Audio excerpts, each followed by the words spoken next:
یہ ایک بھائی ہے، انہوں نے لکھا ہے کہ جوڑوں کے درد کا سنت کے مطابق علاج بتائیں۔ میرے محترم بھائیوں، حضرت فاطمہ رضی اللہ تعالیٰ عنہا یہ کام کر کر کے تھک جاتی تھی، یہ کام کر کر کے تھک جاتی تھی۔ ایک دن نہ کچھ لونڈیاں آئیں، کچھ ملازمیں خادمین آئیں، تو حضرت علی رضی اللہ تعالیٰ عنہ نے کہا کہ جاؤ نبی صلی اللہ علیہ وسلم کے پاس نہ کچھ باندیاں آئی ہیں، لونڈیاں آئی ہیں، جا کے تم بھی کام کر کر کے تھک جاتے ہو، کوئی لونڈی لے آؤ۔ آپ گئی، دیکھا مسجد میں رش تھا، آپ حیا کی وجہ سے واپس آ گئی۔ نبی صلی اللہ علیہ وسلم شام کو آئے، پوچھا بیٹی فاطمہ رضی اللہ تعالیٰ عنہ آپ آئی تھیں، کوئی بات بھی نہیں کی، واپس چلی گئیں؟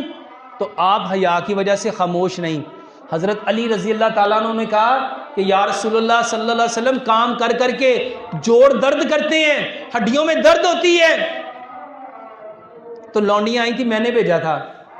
تو نبی صلی اللہ علیہ وآلہ وسلم نے فرمایا اے فاطمہ کیا میں تجھے لونڈی سے زیادہ بہتر چیز نہ دے دوں؟ لونڈی سے بہتر چیز نہ دے دوں؟ آپ نے فرمایا جب رات کو سونے لگو 33 دفعہ سبحان اللہ، 33 دفعہ الحمدللہ، 34 دفعہ اللہ اکبر پڑھ، تیری ساری دردیں ختم ہو جائیں گی۔ اور میرے محترم بھائیوں، ہم میں سے کتنے ہیں جو یہ عمل کرتے ہیں؟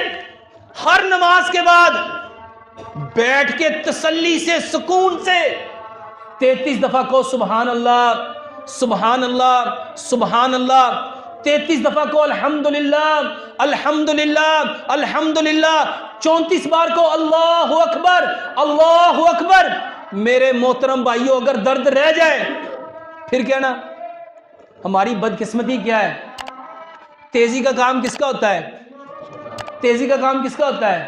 اور ہم کیسے کرتے ہیں؟ سبحان اللہ سبحان اللہ سبحان اللہ سبحان اللہ سبحان اللہ سبحان اللہ سبحان اللہ سبحان اللہ سبحان اللہ سبحان اللہ سبحان اللہ الحمدللہ الحمدللہ الحمدللہ الحمدللہ الحمدللہ الحمدللہ الحمدللہ، اللہ اکبر اللہ اکبر اللہ اکبر اللہ اکبر اللہ اکبر۔ بتاؤ اس طرح آپ کا نام کوئی اس طرح لے، آپ کو اچھا لگے گا؟ لگے گا؟ میرے محترم بھائیوں، ہم تسبیحات اس طرح نہیں پڑھتے جس طرح ہمیں رب نے پڑھنے کا حکم دیا۔ اور اس کے ساتھ ایک دوسری چیز، جوڑ